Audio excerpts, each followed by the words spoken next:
Good morning students and dear viewers. आज हम बात करते हैं जो बीएससी पार्ट सेकंड में एनिमल फिजियोलॉजी का टॉपिक है विटामिन्स के बारे में। विटामिन्स क्या होते हैं? विटामिन्स एक लैटिन वर्ड है वाइटल और एमीन्स, इससे मिलके बना हुआ है प्लस एमीन्स, यानी वो बेसिक्स, वो केमिकल सब्सटेंस जो जीवन के लिए वाइटल हैं, बहुत ही इम्पोर्टेंट हैं और basically they are made up from amine like substance, so they are known as vitamins. इन दोनों शब्दों से मिलके वाइटामिन्स शब्द की उत्पत्ति हुई है।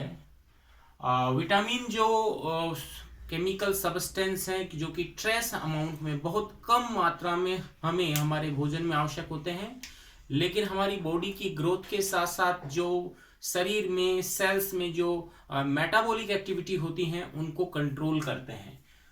इसकी खोज ल्यूनिन नामक साइंटिस्ट ने की थी, लेकिन जो विटामिन शब्द है वो दिया था फंक ने 1911 में, 1911 में फंक नामक साइंटिस्ट हैं, उन्होंने सबसे पहले विटामिन वर्ड दिया। इन्होंने एक जो पहला विटामिन है जिसको कि हम सिंथेसाइज्ड विटामिन कहते हैं, what we can say isolated vitamin, that is vitamin B1 thiamine, इसकी खोज की थी, यानी इसको आइसोलेट किया था लेबोरेटरी के अंदर। हालांकि जो पहला विटामिन जिस केमिकल को कहा जाता है फर्स्ट विटामिन जो कि हमारी बॉडी की ग्रोथ के लिए आवश्यक है, वो विटामिन C होता है। तो आज हम बात करते हैं विटामिन के टाइप्स के बारे में कि विटामिन कितने प्रकार के होते हैं। तो अब यहाँ पे मैं क्लासिफिकेशन करूं तो उनका बेसिकली जो सोल्यूबिलिटी के आधार पे दो प्रकार के विटामिन हैं। पहला है वाटर सोल्यूबल विटामिन, जो जल में विलय हैं वो विटामिन, और दूसरे हैं fat soluble vitamin, fat soluble vitamin और water soluble, right. Water soluble vitamin जो है बेसिकली उसमें दो प्रकार के विटामिन हम पढ़ते हैं।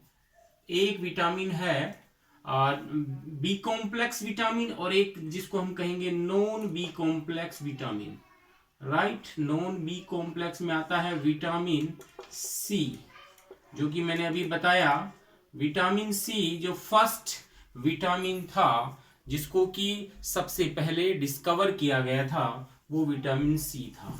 ये आता है नॉन बी कॉम्प्लेक्स में, ये वाटर सोल्यूबल है। और दूसरा विटामिन है वो होते हैं vitamin B complex. B complex यानी जिनका बहुत सारे एक समूह है जिसके अंदर विटामिन अलग अलग 11 प्रकार के विटामिन होते हैं जो कि वाटर सोल्यूबल है, इनको विटामिन B कॉम्प्लेक्स में कहते हैं। इसको यदि हम फर्दर स्टडी करें इसको, तो इसमें भी हम इसको कह सकते हैं कि इसमें 3 प्रकार के विटामिन होते हैं। पहले होंगे एनर्जी रिलीजिंग विटामिन, दूसरे होंगे हीमेटोपोइटिक विटामिन, और तीसरे में हम अदर्स विटामिन कह सकते हैं बी कॉम्प्लेक्स के, यानी वो बी कॉम्प्लेक्स विटामिन जो कि एनर्जी प्रोडक्शन के लिए जिम्मेदार होते हैं, energy releasing vitamin B complex के। दूसरे जो ब्लड के अंदर जो आरबीसी होती हैं उनको निर्माण के लिए, यानी हीमेटोपोइसिस के लिए जिम्मेदार विटामिन हीमेटोपोइटिक विटामिन कहलाते हैं, हीमेटोपोइटिक विटामिन। और बाकी बचे हुए हैं वो अदर्स विटामिन में आते हैं, राइट। तो जो एनर्जी रिलीजिंग विटामिन है वो कौन कौन से हैं? इसमें आता है विटामिन B1, बी कॉम्प्लेक्स का B1 जिसको कहते हैं थियामिन। This is the first vitamin which was chemically synthesised और we can say isolated from the laboratory से जिसको आइसोलेट किया गया था।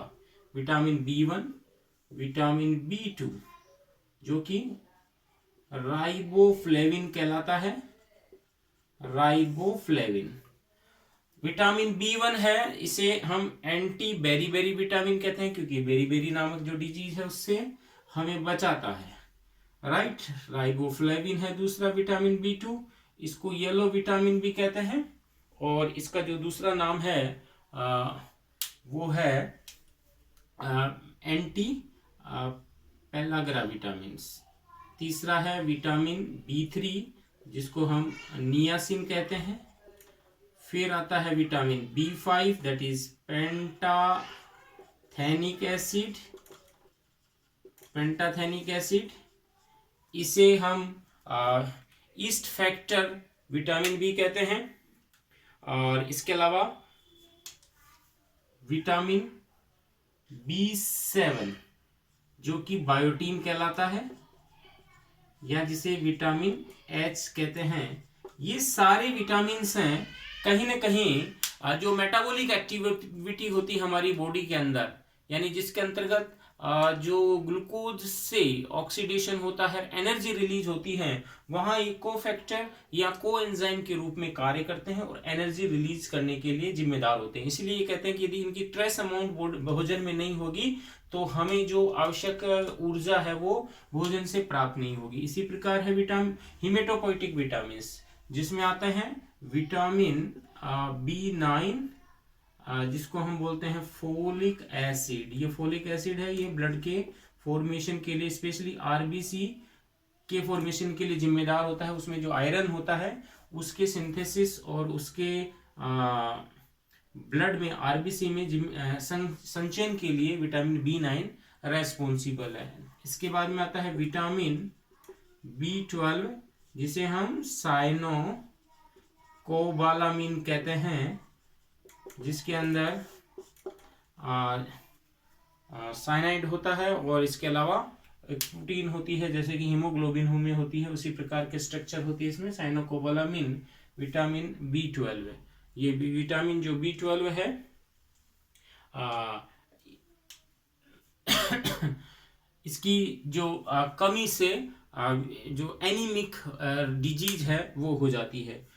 अदर्स में हम कह सकते हैं विटामिन B6 जो होता है जिसको हम पायरिडॉक्सिन कहते हैं, पायरोडॉक्सिन या पायरिडॉक्सिल फॉस्फेट। पायरिडॉक्सिन या पायरिडॉक्सिल फॉस्फेट ये विटामिन B6 के अंतर्गत आता है।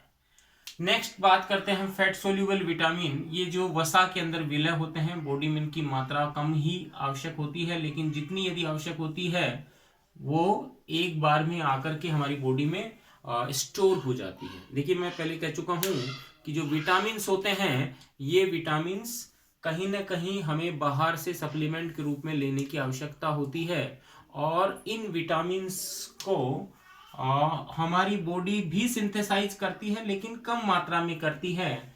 तो हमें सप्लीमेंट के रूप में कुछ ट्रेस अमाउंट के रूप में इस विटामिन्स की आवश्यकता होती है। इसमें 4 प्रकार के विटामिन्स होते हैं जिनको हम कहते हैं विटामिन ए।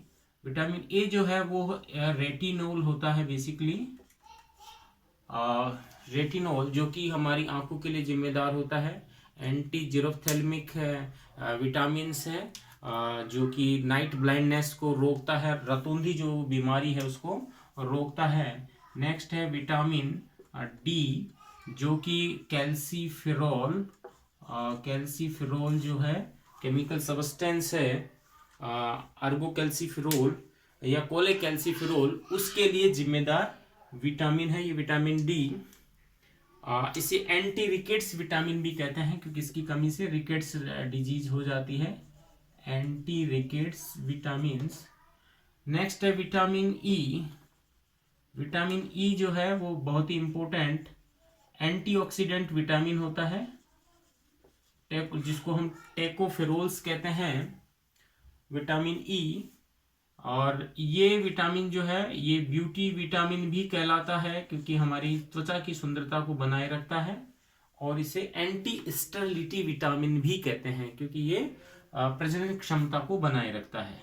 ब्यूटी विटामिन और या एंटी स्टरलिटी विटामिन। और लास्ट बट नॉट लिस्ट वो है विटामिन के। विटामिन के जो है ये ब्लड क्लोटिंग फैक्टर जो है उसके लिए जिम्मेदार होता है और ये फिलोक्विनोन या मेनाक्विनोन कहलाता है। This is known as phylloquinone and menaquinone. तो ये थे एक आउटलाइन क्लासिफिकेशन विटामिन्स का, जो कि उनकी सोल्युबिलिटी के आधार पे है, जल विलय, वसा विलय, वाटर सोल्यूबल, फैट सोल्यूबल। तो ये 4 विटामिन है, ये है फैट सोल्यूबल, और ये बी कॉम्प्लेक्स और विटामिन सी है, ये वाटर सोल्यूबल। बी कॉम्प्लेक्स में 11 प्रकार के विटामिन होते हैं जो कि अलग अलग प्रकार के फंक्शंस करते हैं। इनको आगे हम डिटेल में 1 बाय 1 इनके क्या उपयोग हैं, इनके डाइटरी सोर्स क्या हैं, इनकी कमी से कौन कौन से डिजीज होते हैं, उसके बारे में डिस्कस करेंगे। आज के लिए इतना ही। Thank you very much.